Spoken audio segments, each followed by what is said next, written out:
Are you grinding away at the gym, doing everything you're supposed to do, but instead of feeling powerful, you just feel puffy? You're getting stronger, which is great, but your clothes are getting tight in all the wrong places, and the look just isn't what you were going for. What if I told you the secret to getting seriously strong, without adding a bunch of unwanted size, isn't about lifting less?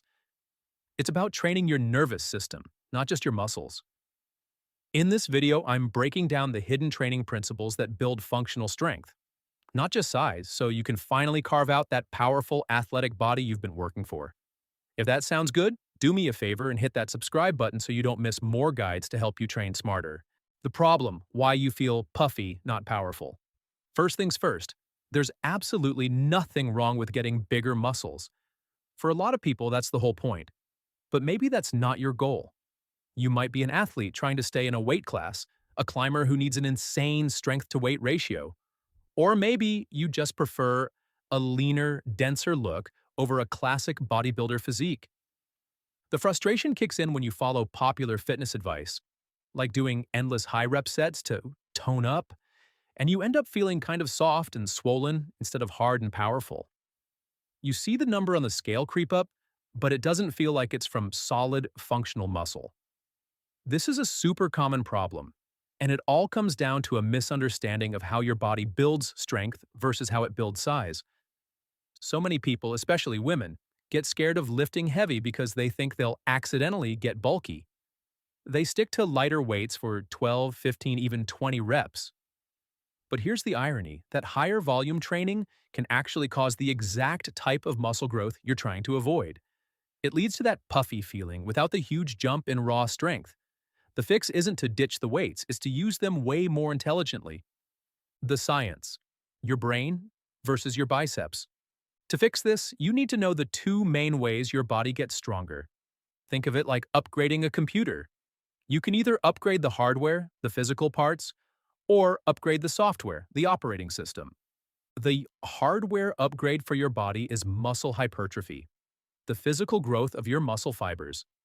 But even this is split into two types. Now, in the real world, these two things aren't totally separate, they often happen together. But your training style can dramatically shift the focus to one over the other. First, you've got sarcoplasmic hypertrophy. This is when your muscle cells fill up with more fluid, fuel, and other non-contractile stuff. It makes the muscle look bigger and gives you that awesome pump, but it doesn't add much to your maximum strength. This is the kind of growth you get from typical bodybuilding routines with moderate weights and lots of sets. Second, there's myofibrillar hypertrophy. This is an increase in the actual contractile parts of your muscle, the little engines that generate force. This is the good stuff. It leads to denser, harder muscles and a massive increase in your strength and power. This is the type of functional size we want. Now, for the software upgrade, and this is where the magic happens. This is called neural adaptation. Your strength isn't just about how big your muscles are, it's about how efficiently your brain can use them. When you first start lifting, those rapid newbie gains in strength aren't from muscle growth. It's your central nervous system learning and getting smarter. This happens in a few cool ways. Better motor unit recruitment. Your brain learns how to fire up a larger percentage of your muscle fibers all at once. It's like going from using half your team to the entire all-star roster. Faster firing rate. Your nerves literally send signals to your muscles faster, telling them to contract with more force. Smarter coordination. Your body gets ridiculously efficient at the movement. It learns to fire the right muscles in perfect sequence while telling the opposing muscles to chill out. Think of strength as a skill. Just like practicing a golf swing makes it more powerful without making your arms bigger, practicing lifting heavy weights teaches your nervous system to be a master of producing force. Research shows that heavy training, around 80 to 85% of your max, triggers far greater neural adaptations and strength gains than lighter training even when muscle growth is similar. So our mission is clear. We want to train in a way that maximizes these neural software upgrades and myofibrillar growth, while putting sarcoplasmic pump growth on the back burner. The solution, the 5 principles of strength without size. So how do we actually do this? It all boils down to 5 key principles for your workouts. Principle 1. Lift heavy with low reps. This is the game changer. Ditch the 8 to 12 rep range that's designed for size and shift into a lower rep range, 4 to 6 reps per set. This forces you to use a heavy weight, about 85% of your 1 rep max, which is the #1 trigger for neural adaptations. You're training your body for peak force, not for endurance. This focuses on building neural efficiency and dense muscle, not the metabolic stress that leads to that puffy, sarcoplasmic growth. Principle 2.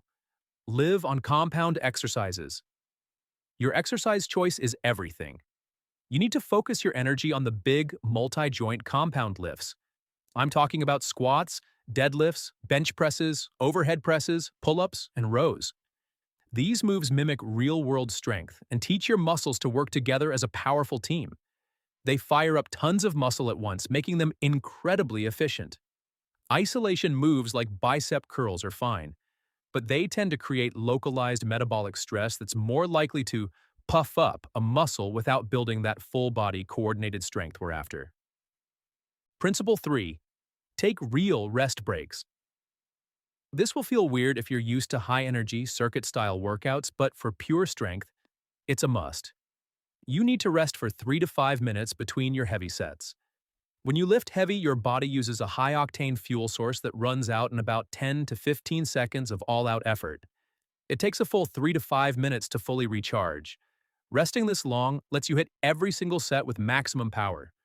Shorter rests of 60 to 90 seconds just don't cut it. They turn the workout into an endurance session and shift the focus back to that pump style of growth. Principle 4. Keep your total volume in check. Volume, your total sets and reps, is a main driver of muscle size. If you want to get bigger, you need a lot of it. To get strong without getting bigger, you have to be smart about it. Forget endless sets. A solid program built around a few heavy compound lifts for 3 to 4 working sets in that 4 to 6 rep range is all you need. The goal is quality over quantity. Every single rep should be explosive and perfect. This is just enough volume to trigger strength gains without providing the overwhelming stimulus needed for major size. Principle 5. Don't eat like you're bulking. You can't build a house without bricks, and you can't pack on significant muscle mass without a calorie surplus. It's that simple. If you're gaining unwanted weight, you're eating too much. To get stronger while staying lean, aim to eat right around your maintenance calorie level. This gives you plenty of energy for your workouts and recovery, without giving your body the extra resources to build new mass. Focus on protein to repair the muscle you have, but don't force-feed yourself. The workout. Putting it all together. Okay, so what does a workout like this actually look like? Here's a brutally simple and effective 2-day full-body split. Do this routine 2 to 3 times per week, alternating between workout A and workout B, and make sure you get at least 1 day of rest in between. Workout A, barbell back squat, 4 sets of 5 reps.